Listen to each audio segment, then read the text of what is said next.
Mau running test, first running test untuk engine Clark yang baru dipasang. Kita akan tes secara manual start 1 dan start 2 dari panel engine-nya, dan yang kedua coba kita akan start dari panel kontrol fire throttle. Oke,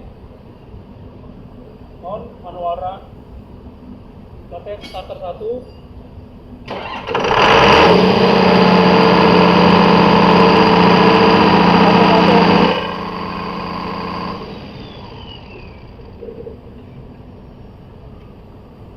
Starter untuk starter 2.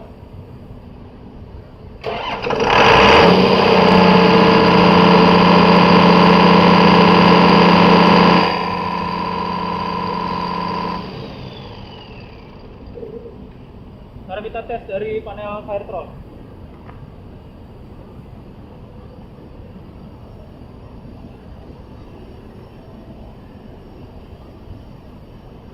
Sektor kita pindahkan ke manual.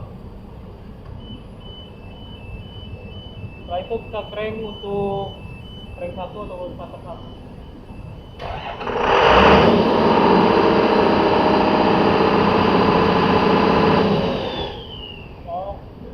Sekarang kita tes untuk crank nomor 2.